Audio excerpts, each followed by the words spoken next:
Welcome back, it's Nick at Max HP. Today I'm here with Jordan and we are looking at his Sky today. All right, Jordan, so what exactly are we looking at right here? So this is a 2008 Saturn Sky Redline. Okay. So the Redline means it's a turbo version.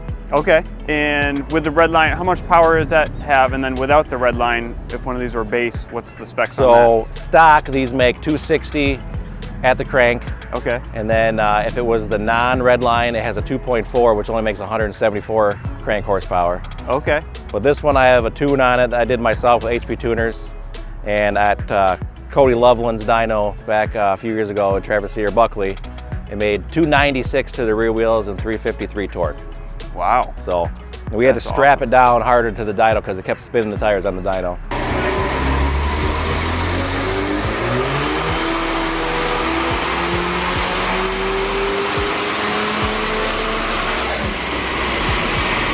Yeah. Yep. It makes a lot of torque down low. That's awesome. Is it just set up for a street car? It's just a street setup. I just drive it in the summertime. Okay. It's got a GM Performance cold air intake on it. I just built it for just the daily street driving. I bought it about 6 years ago from a Copart auction online. Sight unseen other than some pictures. I didn't know if it ran. It was in Reno, Nevada. A friend of mine and me flew to Vegas. We rented a car, drove 7 hours to Reno. Had to have the car put on a flatbed and taken from their lot because they won't let you drive it off the lot. Took it to an AutoZone, and then we had to fix some things and get an alignment and get all new tires on it. And then we drove that all the way home, 2,000 miles. Oh my gosh. Back to Michigan. Didn't know if it was going to make it back, but we were sure going to try, and it did. Didn't have any problems at all. Wow. It actually ran perfect the whole way. That's crazy. How long ago was that? 6 years ago this month, actually. And you've been driving it since then? Yep, just not in the winter, but you know, Michigan snow. Yeah, so, but right. yep, I drive it in the summer. It originally did have a hood on it, but about 3 years ago, I hit a deer with it. Well, about 70 miles an hour, and the deer was, I'm no lie, 10 foot in the air when I hit that thing. Oh my gosh. So the hood's all messed up. Oh yeah. But it looks aggressive like this. It looks different. Whenever I go to the Cars and Coffee, everybody kind of just flocks to it, and they're like, "What's going on here?" You know? Yeah. GM Performance intake, and then it's got a GM Performance cat back on it.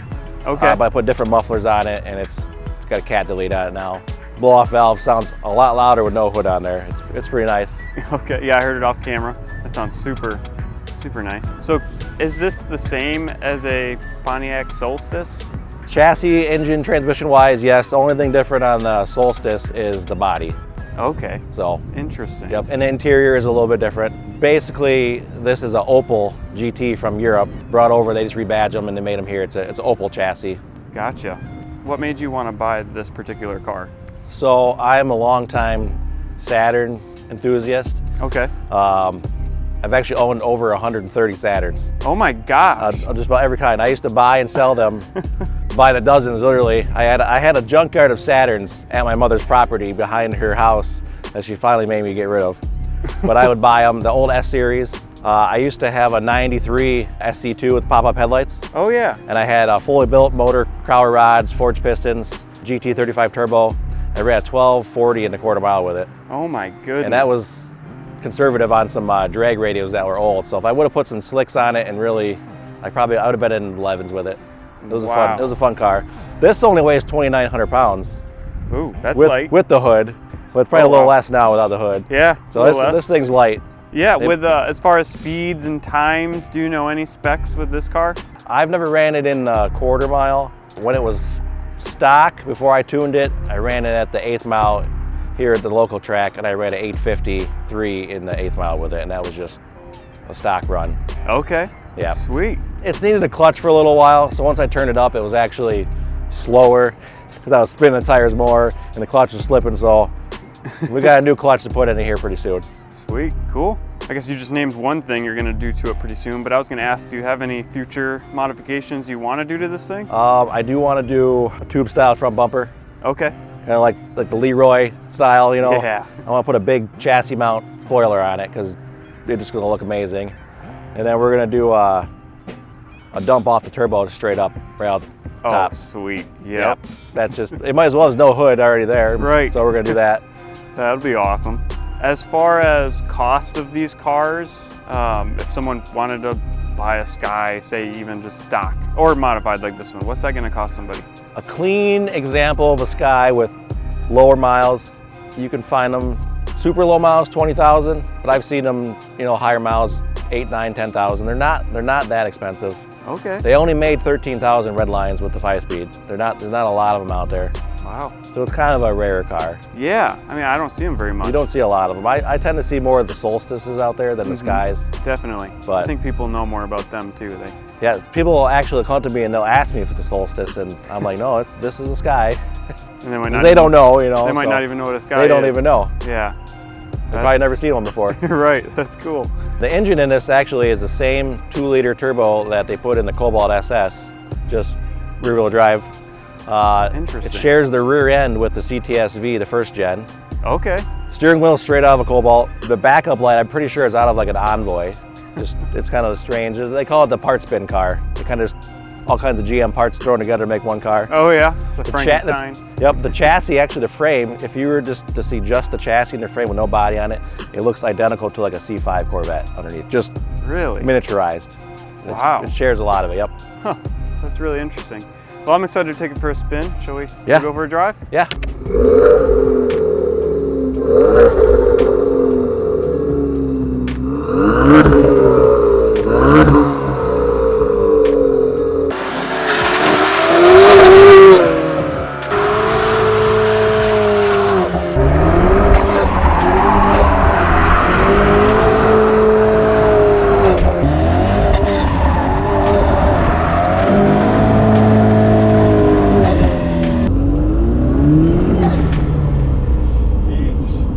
That is loud. It's loud.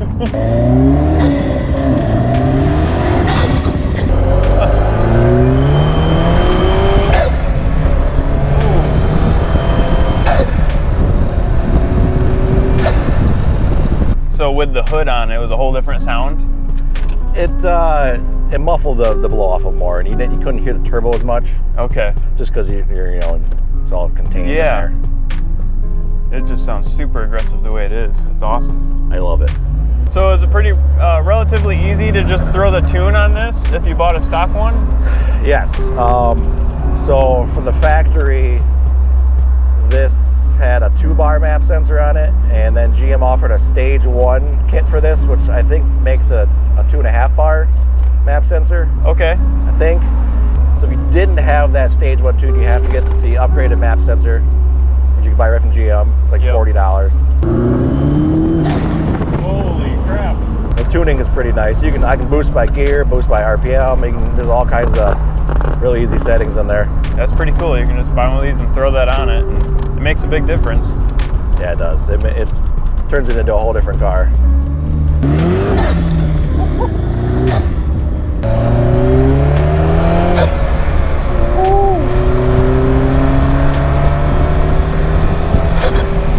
Pretty fun to take corners in this thing? It is. You gotta be careful when the traction's off, because it'll come right out on you. Oh yeah. It's such a short wheelbase. It's out quick. Yeah. Like I believe before you even know it. Oh man. As soon as that boost hits. Yeah. Woo! Oh yeah.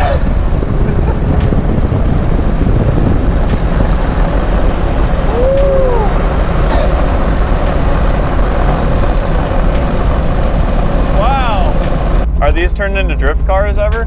So there is in the one, the big drift channel, I don't know what the circuit they call it is, but there's a green one that had, I think it was LS swap turbo, and they drifted with it. Oh my gosh. That'd be insane. Yeah, it looks badass.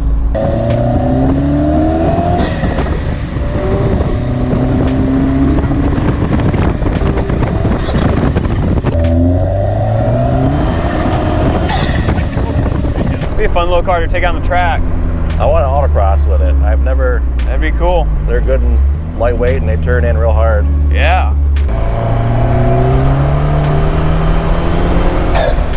Oh my goodness.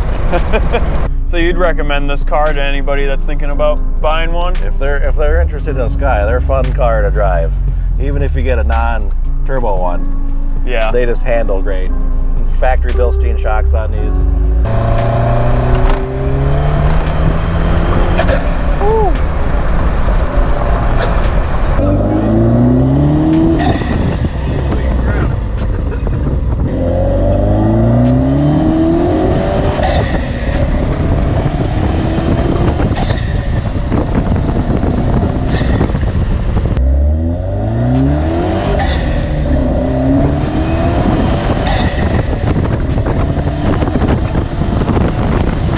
I was going to work the other morning. It was cold. I don't know if it was a little damp maybe.